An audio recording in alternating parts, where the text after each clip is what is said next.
What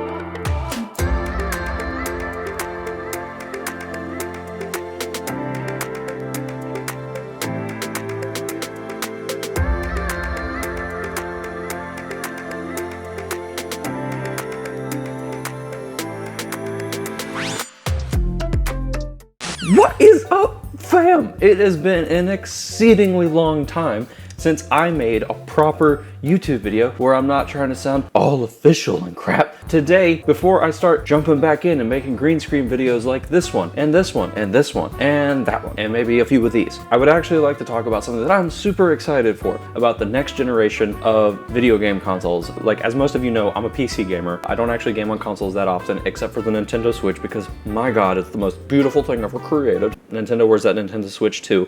Because as console technology advances, PC technology can advance even further. Oftentimes, PC gaming is limited by what's currently being offered at the console level. And this isn't like to dish consoles in any way, but most people still play on a console. PCs are expensive. Thank God I'm a video editor and I already have an excuse to build an overly priced machine. I call it an investment, but many of my family members and ex-girlfriends do not agree. I do not have a PlayStation 5. It is not the release date, unfortunately. I did get my hands on a DualSense controller, and I'm very, very, very excited to see how it feels, what it looks like, what comes in the box. So you could consider this an unboxing video, but really it's just a first impressions video. I'm told it'll work with PCs, so this is not a completely wasted purchase. And I'm probably also gonna get a PS5 so that I have my PlayStation back library available for myself to play, since it's gonna have backwards compatibility, so rejoice! I don't know how to open this. I guess I need a knife.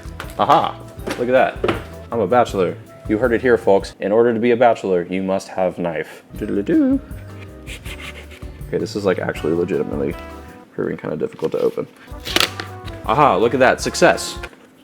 I haven't really read anything online about what comes in the controller. The only thing I know about this controller before opening it is that it has the PlayStation texture like deeply rooted into it. So the texture that you feel is actually the triangle, square, cross, and circle. It does not want to come out of there though. This is so far not a great unboxing experience.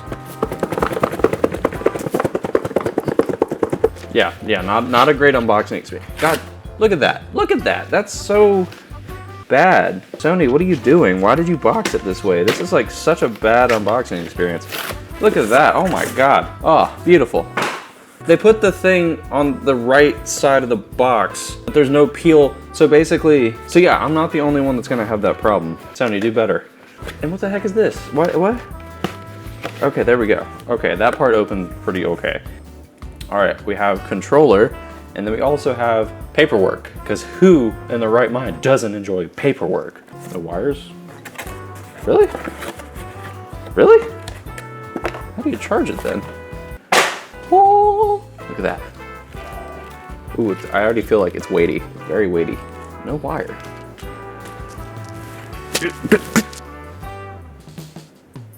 Oh, that feels good. Oh, that's nice. Ooh, even the directional buttons have some clickiness to them, but it like feels like refined clicky. That is a comfortable controller. That is comfy. These triggers also feel like they have actual precision to them. I always felt like previous PlayStation controllers, there was always like, it was like either you're pressing it or you're not pressing it, like on the PS2 era controllers, because that's literally how they were. They were pressure sensitive, but not really. And then the PS3, they introduced like triggers that had like sway movement, but I never really felt like, it never felt comfortable to like half press it if you wanted to, like in GTA, drive your car slow or anything like that. For example, actually, I have all those controllers, but you see, like, here's the DualShock 3, DualSense, which I'm calling unofficial DualShock 5. Huge design philosophy difference. Fundamentally the same controller, but huge difference. I feel like the core jump between this and this is that there's the inclusion of the touchpad in the PS4 controller, which again, you guys should see on screen. This just feels more modern. It feels like I'm gonna have a lot less controller fatigue. It sort of has the same sort of grippy feeling that an Xbox controller has. And from my understanding, the Xbox Series X, One S, whatever, is not gonna change the design too much. I think they said there's some slight indentation modifications that are being made. These feel very similar. This has sort of a thinner feel in the hand. So for people like me that actually have smaller hands, this feels really good. I know across most gaming philosophy, the Xbox controller is sort of like the de facto controller. People really like this controller. because it feels good. But to me, it always felt big, and it's because I have small hands. So this actually feels really, really good, supremely good. All right, now I'm getting a chance to really see that that texture they were talking about. I don't know if my camera will be able to do this, but yeah, no, this feels really, really solid.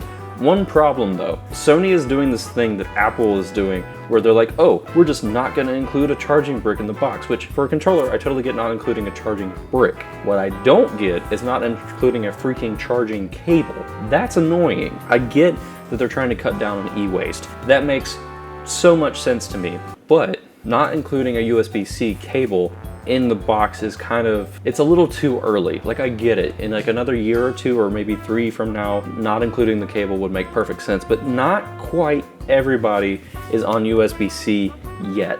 A lot of iPhone owners are still using Lightning.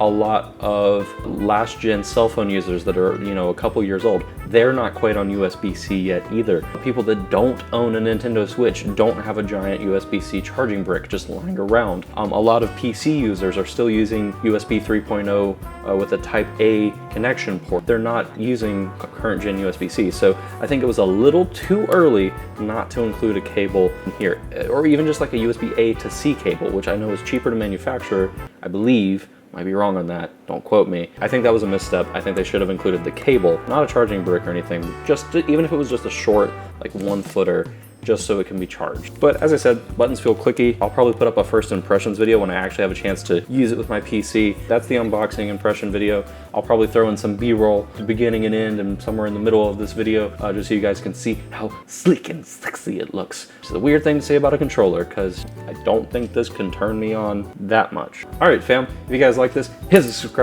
subscribe button down below and hit the like button or the dislike button, and I will see you later. Bye.